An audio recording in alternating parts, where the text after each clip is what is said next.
एक भी प्रतिमा बिना लाइसेंस का दिख गया तो जान लो, कोई भी मूर्ति बिना लाइसेंस के नहीं बैठेगा, कार्रवाई होगा। नमस्कार, द इंडिया टॉप देख रहे हैं। मैं हूं आपके साथ बिरजू सिंह।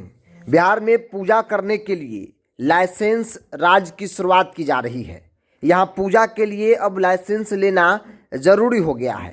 23 जनवरी 2026 यानी शुक्रवार को देश भर में सरस्वती पूजा मनाई जाएगी। मां सरस्वती की कृपा से अज्ञानता दूर होती है, लेकिन सरस्वती की पूजा को लेकर बिहार में प्रशासनिक अज्ञानता का प्रदर्शन हो रहा है। बिहार में हिंदुओं को मां सरस्वती की आराधना के लिए लाइसेंस लेना होगा। बगैर लाइसेंस के आप सार्वजनिक जगहों पर मां सरस्वती की पूजा नहीं कर सकते। अगर आपने पूजा के लिए लाइसेंस नहीं लिया तो आप पर कार्रवाई होगी। अब जरा सोचिए पुलिस की इस मानसिकता को। हालांकि न सिर्फ सवाल इस फैसले को लेकर है, बल्कि सवाल पुलिस अधिकारी के द्वारा दिए गए बयान को लेकर भी है। एक वीडियो सोशल मीडिया पर वायरल है। ये वीडियो गोपालगंज के कुचायकोट थाना प्रभारी का है, जो न सिर्फ कह सकते हैं कि कानून का पाठ पढ़ा रहे हैं, बल्कि वो सीधे तौर पर लोगों को धमका रहे हैं। इनका तेवर देखिए। जो वीडियो आपने शुरुआती दौर में देखा, ये वीडियो गोपालगंज के कुचायकोट थाना प्रभारी का है, जो सीधे तौर पर लोगों को धमका रहे हैं कि बिना लाइसेंस के कोई मूर्ति नहीं बैठा सकता है।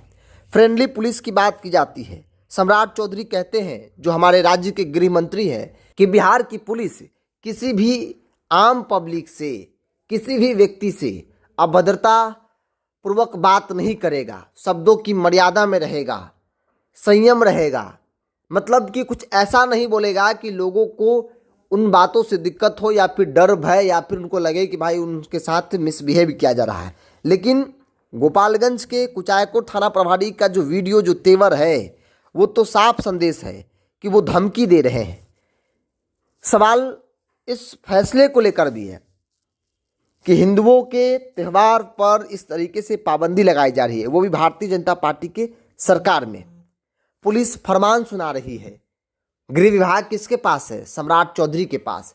गृह विभाग बीजेपी के पास है, जो बीजेपी कहती है कि भाई हम हिंदुओं के एकजुट कर रहे हैं, हमारे राज्य में हिंदू सुरक्षित है, हिंदुओं की जो सभ्यता संस्कृति है उसे आगे बढ़ाने का काम किया जा रहा है। और इसी राज्य में इस तरीके के फैसले लोगों के बीच चर्चा का विषय जो है वो बना दिया है। अब जरा सोचिए कि आपको पूजा करना है, इसके लिए लाइसेंस लेना पड़ेगा। अगर आप कहीं पर मूर्ति बैठाते हैं, उसके लिए आपको लाइसेंस चाहिए।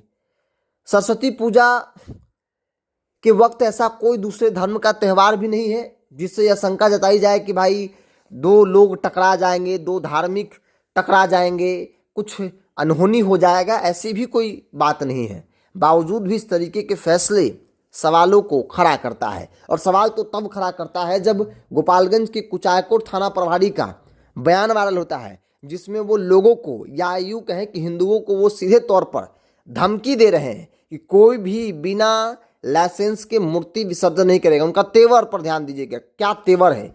ये थाना प्रभारी है। और इन लोगों से क्या लोग फ्रेंडली पुलिस की कल्पना कर सकती है क्या? मुझे तो नहीं लगता है। सम्राट चौधरी को देखना चाहिए कि भाई जो आप कहते हैं धरातल पर क्या है। आपका थाना प्रभारी मानो अपने आप को डीजीपी समझ बैठा है, इस तरीके से बात कर रहा है। अब जरा सोचिए कि गोपालगंज कुचायकोट थाना प्रभारी का जो वीडियो वायरल हुआ है, ये समाज के लोगों के बीच बैठे हैं। वो कहते हैं ना कि पूजा और इस तरह के कार्यक्रम से पहले जो थाना में बैठक होती है, शांति बैठक शायद उसका नाम दिया गया है या इस तरह से कुछ कहा जाता है। उस बैठक में समाज के बड़े बुजुर्गों के साथ, समाज के सभ्य लोगों के साथ इस तरीके से, इस टोन में बात करना, वो बताता है कि उनकी क्या कार्यशैली रही होगी, वो किस तरीके से अपने थाना क्षेत्र में काम करते होंगे और लोग उनके कामों से कितना संतुष्ट होते होंगे। बहरहाल थाना प्रभारी का जो बयान सुना है, हालांकि सवाल प्रशासनिक व्यवस्था से भी है, प्रशासन के लोग से भी है, सवाल गृह मंत्री से भी है कि क्या हिंदुओं को सरस्वती पूजा मूर्ति बैठाने के लिए लाइसेंस लेना पड़ेगा? अब भगवान की पूजा का परमिशन भी सरकार देगी।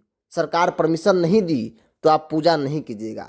अगर आप बिना परमिशन के पूजा कर लिए, मूर्ति बैठा लिए सार्वजनिक जगहों पर, तो फिर आप पर कार्रवाई भी होगी। डीजे को लेकर भी आदेश है कि भाई आप डीजे का एक तौर तरीका है, लेकिन ये पुलिस उस दिन कहाँ चली जाती है जब बड़े बड़े इमारतों से लाउड स्पीकर से अजान पढ़ा जाता है, तब ये पुलिस से सेकुलर हो जाती है। बहरहाल हम दूसरे धर्मों को लेकर नहीं कह रहे हैं, लेकिन जो फैसला लिया गया है इस फैसले को लेकर कई सारे सवाल ज़रूर खड़े हो रहे हैं। आप अपनी राय को कमेंट्स बॉक्स में रखिए। ये फैसला सही है या फिर गलत। सही गलत के साथ साथ इस थाना प्रभारी पर कार्रवाई होनी चाहिए या फिर नहीं होनी चाहिए। इस पूरी रिपोर्ट में इतना ही। बहुत बहुत धन्यवाद।